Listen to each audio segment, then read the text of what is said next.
Bonjour, je vais vous donner quelques conseils pour bien préparer votre randonnée.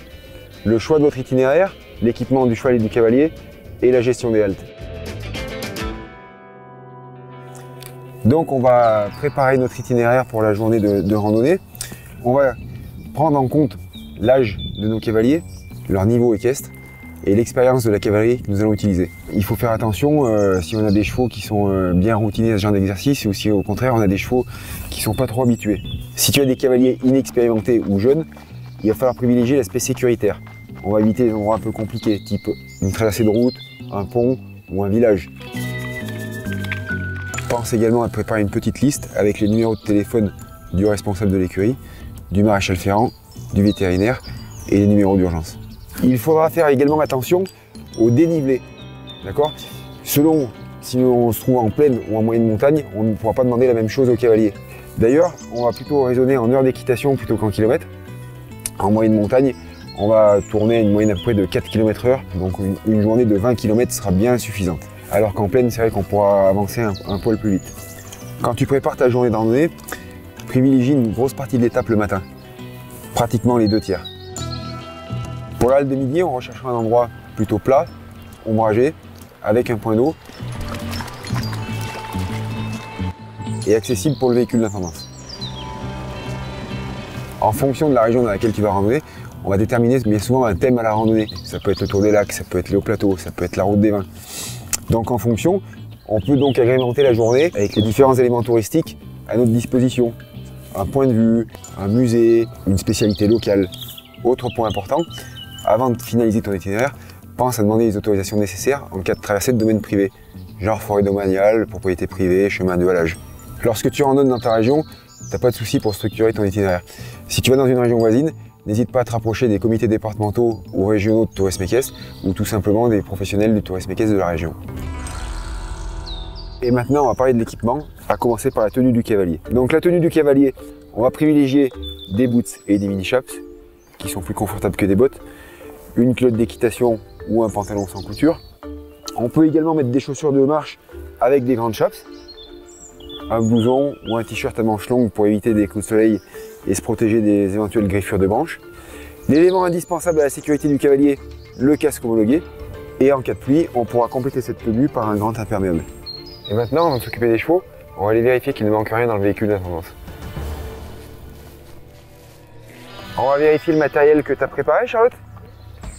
Donc, la ligne d'attache, très bien. Des seaux pour abreuver les chevaux à l'halte de midi. Le matériel de pique-nique, la table et chaises. Bien évidemment, le pique-nique dans la glacière, impeccable. Tout ce matériel, on peut le compléter en cas d'une halte le soir par le nécessaire de maréchalerie, le tablier de maréchalerie,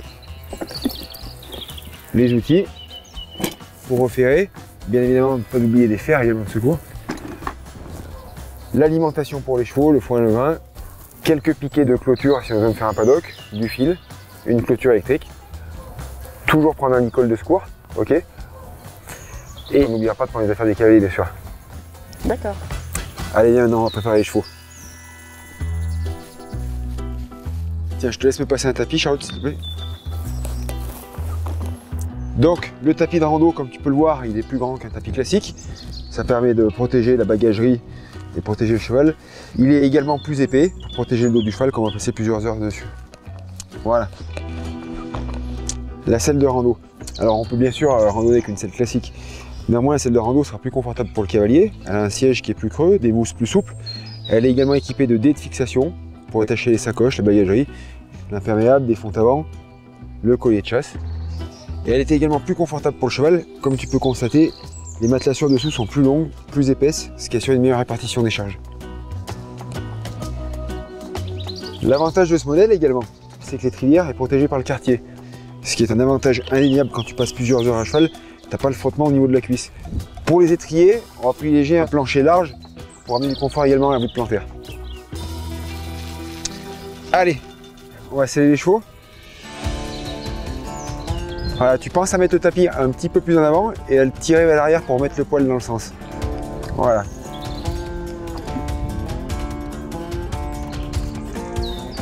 Voilà, tu penses à bien dégarroter. Ok.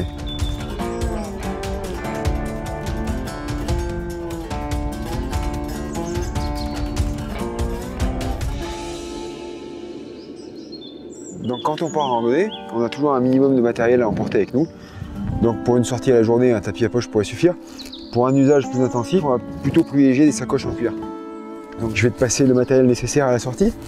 Hein, tu feras attention de le répartir équitablement au niveau du poids entre la sacoche gauche et la sacoche droite. Donc la trousse de secours, les fers de rechange et le kit de maréchalerie de dépannage.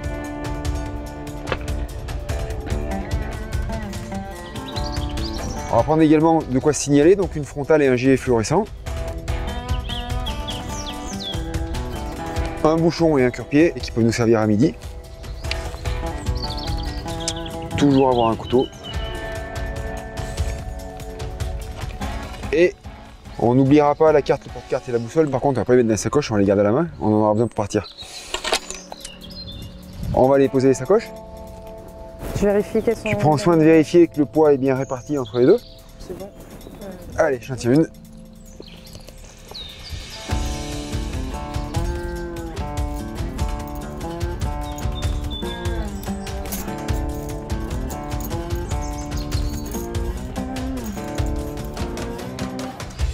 Ok, donc maintenant que tu as installé les sacoches, si on a besoin de rajouter du matériel supplémentaire, on peut, si nécessaire, mettre une paire de fontes à l'avant de la selle.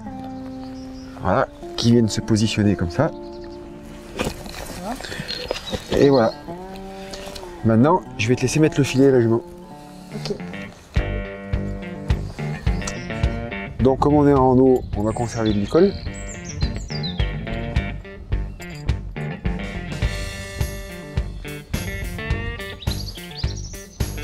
Donc en randonnée, on n'est pas obligé de garder la muserolle, tu vois. Si on a une muserolle, on va, tu vois, on va la passer sous la muserolle du licol. Ok. D'accord. Hein, de manière à pas venir la gêner, pas venir la coincer ici. Voilà.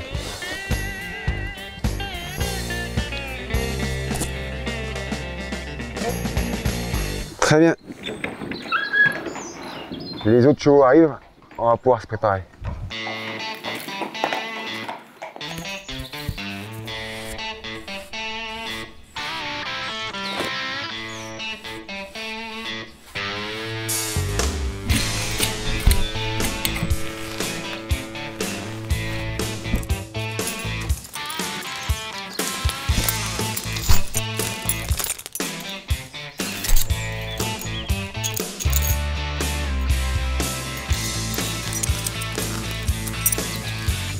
Voilà, maintenant que tout le monde est pris, on va pouvoir y aller. Comme tu le sais, Charlotte aura débuté par un petit bout à pied.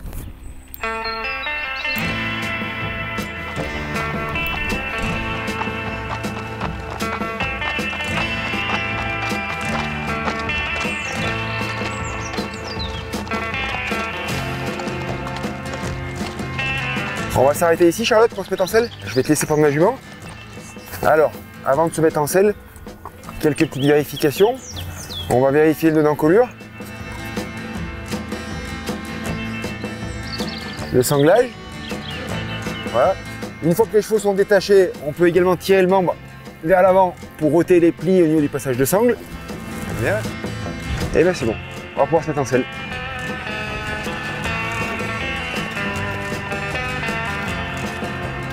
Si cette intervention vous a plu, n'hésitez pas à vous rapprocher des professionnels des centres de tourisme équestre de votre région.